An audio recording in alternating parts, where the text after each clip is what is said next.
আসসালামু আলাইকুম। সবাই কেমন আছেন? আশা করছি অনেক ভালো আছেন। ডক্টর দেবী শেঠের ফর্মুলায় তৈরি যে ওষুধ নিয়মিত খেলে আপনার হার্ট থাকবে একদম সুস্থ, হার্টে ব্লক হওয়ার সম্ভাবনা থাকবে না। তো আমি আজকে কোনো রেসিপি শেয়ার করব না, আর এই ওষুধ তৈরির নিয়মটাও শেয়ার করব না, কারণ হচ্ছে এটা আমার সেলিং আইটেম। আমি বিস্তারিত ভিডিওতে বলে দিব, শেষ পর্যন্ত আশা করছি ভিডিওটি দেখবেন। আমার আজকের এই ওষুধটি তৈরি করতে যা যা লাগবে: লেবুর রস, তারপর হচ্ছে খাঁটি মধু, রসুনের রস, আদার রস এবং খাঁটি আপেল সিডার ভিনেগার। এই কয়েকটা উপকরণ দিয়ে আমি আজকে এই ওষুধটা তৈরি করব। তো ভিডিওতে দেখতে পাচ্ছেন আমি এখানে রসুনগুলো বেটে নিচ্ছি, আর রসুন কিন্তু পানি ছাড়া বাটতে হবে। আর এই রসুন বাটতে কিন্তু অনেক কষ্ট, একদম মিহি করে, যতটুকু সম্ভব মিহি করে বেটে নিতে হবে। এই ওষুধ বানানোর জন্য কিন্তু কোনো উপকরণই ব্লেন্ড করা যাবে না। তো সবগুলো রসুন আমি বেটে নিচ্ছি, আর এই রসুনগুলো বাটা হয়ে গেলে আমি তারপরে বেটে নিব আদা। আর এই ওষুধটা কিন্তু শুধু যে হার্টেরই উপকার করে এমন না, এই ওষুধ খেলে আপনার চুল পড়া কমে যাবে, ত্বকে উজ্জ্বলতা বাড়বে, আরও অনেক উপকার আছে। এই ওষুধ খেলে আপনি অনেক রোগ থেকে উপকার পেতে পারেন, ডায়াবেটিসের জন্য ভালো হবে। তো এখন আমি আদাগুলো বেটে নিচ্ছি। আদাটাও মিহি করে বাটতে হবে। আদার রসটা নেওয়া কিন্তু খুবই সহজ, আদাটা অনেক পানি পানি থাকে, তো অল্প একটু বেটে নিলে অনেক রস বের হয়ে যাবে। আর রসুন বাটতে কিন্তু অনেকগুলো রসুন ইউজ করা লাগে, তারপরে আমি আমার কাঙ্ক্ষিত রসটুকু পেয়ে যাই।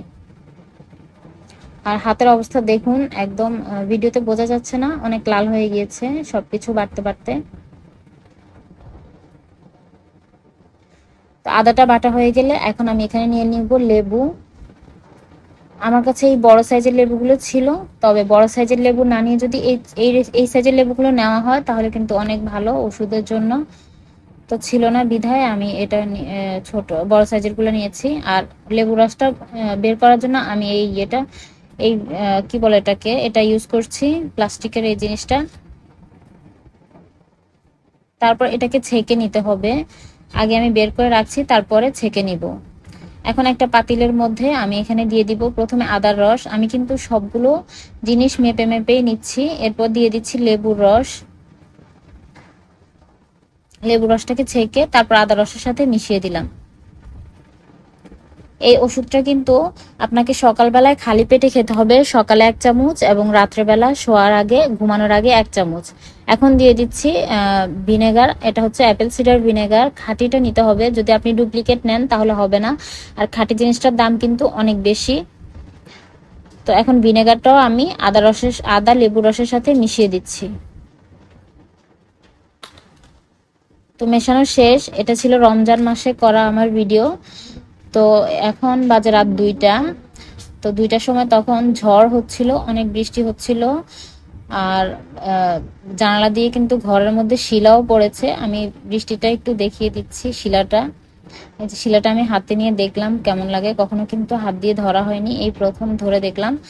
তো যাই হোক, ওষুধটা আমার কমপ্লিট। আদার রস, রসুনের রস, লেবুর রস, আর হচ্ছে অ্যাপেল সিডার ভিনেগার সবকিছু আমি একসাথে মিশিয়ে এখন জাল করে নিব। আর জাল করার সময় কিন্তু চুলার পাশেই থাকতে হবে, নেড়ে নেড়ে কিন্তু এটাকে জাল করতে হবে।